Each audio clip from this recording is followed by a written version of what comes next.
ನಮಸ್ಕಾರ. ಇವತ್ತು ಕೇವಲ 10 ನಿಮಿಷದಲ್ಲಿ ಮಾಡಬಹುದಾದ Andhra style spicy chicken fry recipe ತೋರಿಸ್ತಾ ಇದ್ದೇನೆ. ಅದರಲ್ಲೂ ಬಿಸಿ ಬಿಸಿ ಬಗಾರ್ ರೈಸ್ ಜೊತೆಗೆ ಈ ಕಾಂಬಿನೇಷನ್ ತುಂಬಾ ಚೆನ್ನಾಗಿರ್ತದೆ. ರೆಸಿಪಿಯನ್ನು ಈಗ ಶುರು ಮಾಡೋಣ. ನಾನಿಲ್ಲಿ ಅರ್ಧ ಕೆಜಿ ಕೋಳಿ ತುಂಡುಗಳನ್ನು ತೆಗೆದುಕೊಂಡಿದ್ದೇನೆ. ಇದು ಬೋನ್ ಇರುವ ಕೋಳಿ ತುಂಡನ್ನೇ ಆಯ್ಕೆ ಮಾಡ್ಕೊಂಡಿದ್ದೇನೆ. ಬೋನ್ಲೆಸ್ಸೇ ಬೇಕು ಅಂತ ಏನಿಲ್ಲ. ಈಗ ಚಿಕನ್ ಫ್ರೈ ಮಾಡಲಿಕ್ಕೆ ನಾನೊಂದು ಪ್ಯಾನ್ಗೆ 2 ಟೇಬಲ್ ಸ್ಪೂನ್ ಅಷ್ಟು ಅಡುಗೆ ಎಣ್ಣೆಯನ್ನು ಹಾಕ್ತಿದ್ದೇನೆ. ಎಣ್ಣೆ ಬಿಸಿಯಾದ ಕೂಡಲೇ ಇದಕ್ಕೆ ಒಂದು ನೀರುಳ್ಳಿಯನ್ನು ಈ ರೀತಿ ಕೊಚ್ಚಿಕೊಂಡು ಹಾಕಿ, ಮತ್ತೆ ನೀರುಳ್ಳಿಯನ್ನು ಸ್ವಲ್ಪ ಸಾಫ್ಟ್ ಆಗುವ ತನಕ ಚೆನ್ನಾಗಿ ಹುರಿದುಕೊಳ್ಳಿ. ಈರುಳ್ಳಿ ಬಾಡಿಸಿಕೊಂಡ ನಂತರ ಸ್ವಲ್ಪ ಕರಿಬೇವಿನ ಎಲೆಗಳನ್ನು ತುಂಡು ಮಾಡ್ಕೊಂಡು ಹಾಕಿ. ಈ ಡಿಶ್ ಅನ್ನು ನೀವು ಕೇವಲ 10 ನಿಮಿಷದಲ್ಲಿ ತುಂಬಾ ಸುಲಭವಾಗಿ ಮಾಡಬಹುದು. ಕರಿಬೇವಿನ ನಂತರ ನಿಮಗೆ ಖಾರ ಎಷ್ಟು ಬೇಕೋ ಅದರ ತಕ್ಕ ಹಾಗೆ ಹಸಿಮೆಣಸನ್ನು ಈ ರೀತಿ ತುಂಡು ಮಾಡ್ಕೊಂಡು ಹಾಕಿ. ಆಂಧ್ರ ಪಾಕ ಪದ್ಧತಿಯ ಆಹಾರವು ಯಾವಾಗಲೂ ತುಂಬ ಖಾರವಾಗಿರ್ತದೆ. ಹಾಗಾಗಿ ನಿಮಗೆ ಎಷ್ಟು ಖಾರ ಟಾಲರೇಟ್ ಮಾಡ್ಲಿಕ್ಕೆ ಆಗ್ತದೋ ಅದರ ತಕ್ಕ ಹಾಗೆ ಹಸಿಮೆಣಸನ್ನು ಹಾಕಿ.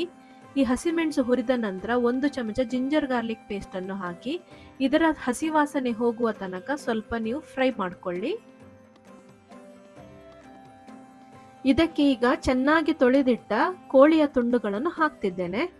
ನಮ್ಮ ಕಡೆ ಎಲ್ಲ ಚಿಕನ್ ಫ್ರೈ ಅಂದ್ರೆ ನಾವು ಡೀಪ್ ಫ್ರೈ ಮಾಡಿದ ಆಹಾರ ಆಗಿರ್ತದೆ. ಆದ್ರೆ ಆಂಧ್ರ ಕಡೆ ಎಲ್ಲ ಚಿಕನ್ ಫ್ರೈ ಅಂದ್ರೆ ಅವರು ಪ್ಯಾನ್ ನಲ್ಲಿ ಈ ರೀತಿ ಸ್ಟರ್ ಫ್ರೈ ಮಾಡ್ತಾರೆ. ಇದಕ್ಕೀಗ ರುಚಿಗೆ ತಕ್ಕಷ್ಟು ಉಪ್ಪನ್ನು ಹಾಕಿ, 1/4 ಚಮಚದಷ್ಟು ಅರಿಶಿನ ಪುಡಿಯನ್ನು ಹಾಕಿ, ಬೇರೆ ಸಾಮಗ್ರಿಯನ್ನು ಹಾಕಿಕೊಳ್ಳುವ ಮೊದಲು ಇದೆಲ್ಲವನ್ನು ಚೆನ್ನಾಗಿ ಬೆರೆಸಿಕೊಳ್ಳೋಣ. ಮೀಡಿಯಂ ಉರಿನಲ್ಲಿ ಇದನ್ನು ಕುಕ್ ಮಾಡಬೇಕು. ಹಾಗೆಯೇ ಸ್ವಲ್ಪ ಸಮಯದ ನಂತರ ಕೋಳಿ ತುಂಡುಗಳು ನೀರಿನ ಅಂಶವನ್ನು ಬಿಡಲಿಕ್ಕೆ ಶುರುವಾಗ್ತದೆ. ಈಗ 2 ಟೇಬಲ್ ಸ್ಪೂನ್ ಅಷ್ಟು ಮೊಸರನ್ನು ಹಾಕಿ. ಮೊಸರು ಹಾಕುವಾಗ ಗ್ಯಾಸ್ನ ಉರಿಯನ್ನು ಕಡಿಮೆ ಮಾಡಿಕೊಂಡು ಹಾಕಿ, ಅಥವಾ ಗ್ಯಾಸನ್ನು ಆಫ್ ಮಾಡಿಕೊಂಡು ಹಾಕಿದ್ರೂ ಪರವಾಗಿಲ್ಲ. ಯಾಕಂದ್ರೆ ಜಾಸ್ತಿ ಉರಿನಲ್ಲಿ ಮೊಸರನ್ನು ಹಾಕಿದ್ರೆ ಮೊಸರು ಬೇಗನೆ ಒಡೆಯುತ್ತದೆ. ನಾನಿದಕ್ಕೆ ಮುಚ್ಚಳವನ್ನು ಹಾಕಿಕೊಂಡು ಮೊದಲಿಗೆ ಕೋಳಿ ತುಂಡುಗಳನ್ನು ಬೇಯಿಸ್ಕೊಳ್ತೇನೆ. ನೀವು ಬ್ರಾಯ್ಲರ್ ಚಿಕನ್ ಯೂಸ್ ಮಾಡಿದ್ರೆ ಅದು ತುಂಬಾ ಬೇಗನೆ ಬೇಯುತ್ತದೆ, ಜಾಸ್ತಿ ಟೈಮ್ ಏನು ತೆಗೆದುಕೊಳ್ಳೋದಿಲ್ಲ. ನಿಮ್ಗೆ ಆಂಧ್ರ ಶೈಲಿಯ ರೆಸಿಪಿಗಳನ್ನು ತಿಳ್ಕೊಳ್ಳುವ ಬಗ್ಗೆ ಆಸಕ್ತಿ ಇದ್ರೆ ನಮ್ಮ ಚಾನೆಲ್ನಲ್ಲಿ ವಿವಿಧ ರೀತಿಯ ಆಂಧ್ರದ ರೆಸಿಪಿಗಳನ್ನು ಶೇರ್ ಮಾಡಿದ್ದೇವೆ. ಆಸಕ್ತಿ ಇದ್ರೆ ವೀಕ್ಷಿಸಿ. ನಾವೀಗ ಕೆಲವೊಂದು ಮಸಾಲೆ ಪೌಡರನ್ನು ಹಾಕಬೇಕು. ಅರ್ಧ ಚಮಚದಷ್ಟು ಜೀರಿಗೆ ಪುಡಿಯನ್ನು ಹಾಕಿ, 1 ಚಮಚ ಕೆಂಪು ಮೆಣಸಿನ ಪುಡಿಯನ್ನು ಹಾಕಿ, ಅರ್ಧ ಟೀ ಸ್ಪೂನ್ ಕೊತ್ತಂಬರಿ ಪುಡಿಯನ್ನು ಹಾಕಿ, 1 ಟೀ ಸ್ಪೂನ್ ಗರಂ ಮಸಾಲ ಪುಡಿಯನ್ನು ಹಾಕಿ, 1/4 ಟೀ ಸ್ಪೂನ್ ಅಷ್ಟು ಪೆಪ್ಪರ್ ಪೌಡರ್ ಅನ್ನು ಹಾಕಿ.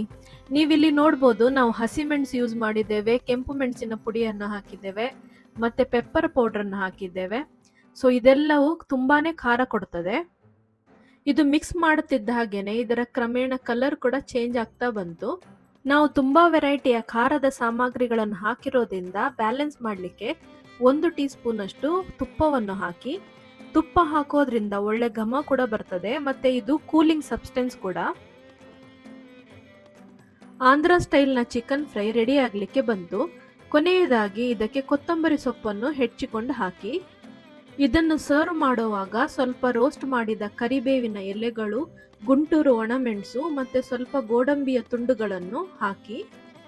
ನಮ್ಮ ಹಿಂದಿನ ವಿಡಿಯೋದಲ್ಲಿ ನಾನು ಬಗಾರ ರೈಸ್ ಹೇಗೆ ಮಾಡೋದಂತ ತೋರಿಸಿದ್ದೆ. ಈ ಖಾರವಾದ ಆಂಧ್ರ ಚಿಕನ್ ಫ್ರೈ ಬಗಾರ್ ರೈಸ್ ಜೊತೆಗೆ ತುಂಬಾ ಚೆನ್ನಾಗಿರ್ತದೆ.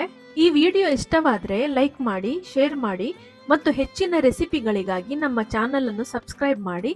ಮುಂದಿನ ವಿಡಿಯೋದಲ್ಲಿ ಸಿಗೋಣ. ಎಲ್ಲರಿಗೂ ನಮಸ್ಕಾರಗಳು.